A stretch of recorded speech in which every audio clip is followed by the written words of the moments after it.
का हाल बा भाई लोग। तो उम्मीद करत हम रोज सब बढ़िया बन जा रहे सब हमारे चैनल पे नया बनी तो सब्सक्राइब कर लीजिए। तो आज हम बतलावल बन हमके ट्रेंडिंग स्टार खेसारी भैया के बारे में। तो खेसारी भैया के कल स्टेज शो रहा एकदम चुनाव प्रचार में कोई रहलन एकदम महाराज गजब एकदम भीड़ के जवाब नहीं खे एकदम जो तरीका से भीड़ लागल बनू। अब का हमरो सबसे कहीं मर्दे खेसारी भैया के फैन देखी जा मर्दे एकदम गार्दा कइले बना लोग एकदम फैन देखी स्टेज शो पे प्रोग्राम भई रहे। तो काल खेसारी 10 नवंबर के प्रोग्राम भई रहे। तो देखी जाए खेसारी भैया के फैन टैटू मरवा के आइल बा देख ली जाए देखी एकदम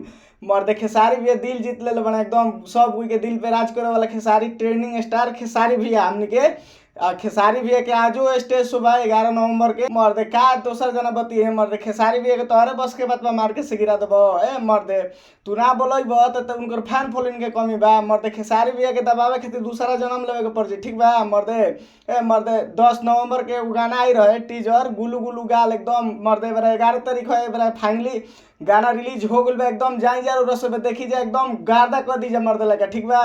गुलू गुलू गाल एकदम आगुल बा बरा 11 तारीख के बरा आवे वाला रहला फुल वीडियो एकदम आगुल बा मर्दे लगा मर्दे डिमांड नु बा खेसारी भैया के देखी जा। मर्दे दोसरा कोई के बस के बात बा उहे नु कहतनी दोसरा कोई के बस के बात नहीं खे ठीक बा। अपना के पावर स्टार बुझेल लोग मर्दे खेसारी भैया के दबावे खातिर दूसरा जन्म लेवे के पड़ ठीक बा। मर्दे अपना आपके ब्यास बुझेलन ब्यास ने तो मर्दे धनास खत्म बाय बाय टाटा ठीक बा। मर्दे आई देखो आई फैन उनकर का गोइल बा देख लो ये स्क्रीन पे देखो मर्दे फैन के का एथी कोइल बा कहत खेसारी भैया कहत अपना माई बाबू के टैटू छपवा हमार टैटू के काम नहीं खे मर्दे देख लो ए ई का हाला मर्दे ट्रेंडिंग स्टार खेसारी ले आ दो मर्दे लगे तोहरे बस के बात दबा खेसारी भैया के मर्दे उन कहत नहीं तार दूसरा जन्म लग जी तब खेसारी भैया के कुछ उखड़ी ना गुलू गुलू गाल आइला एकदम मर्दे अभी ट्रेंडिंग में चलते एकदम गजब मर्दे लगा जवाब नहीं खे खेसारी भैया के वन करते स्टेज शो अभी एहू बराबर चुनावी प्रचार में जाते एकदम खेसारी भैया चांप के मर्दे लगा ठीक बा। मर्दे दूसरा कोई के बस के बात बा ए मर्दे उहे कहतनी तार दूसरा जन्म लग जी तब खेसारी भैया कुछ उखड़ी ना ठीक बा। मर्दे अपन आपके ब्यास बुझल ब्यास ना तो मर्दे तू धनास पड़ भाग उहे कहतनी ब्यास बुझल मर्दे तारा बस के खेसारी भैया गिरा देब तार दूसर का जन्म लग जी तब खेसारी भैया कुछ उखड़ी ना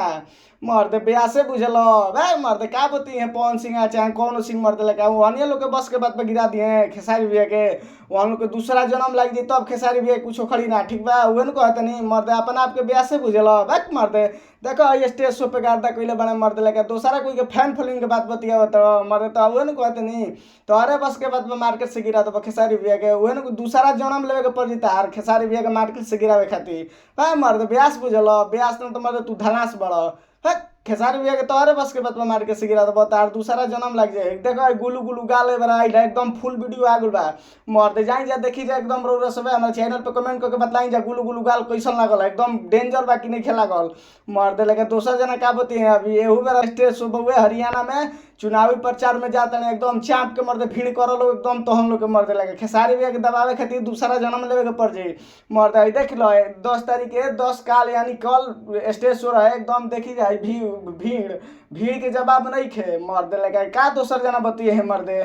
वह कहते हैं तो अरे बस के बात में मार के से गिरा तो खेसारी भैया के।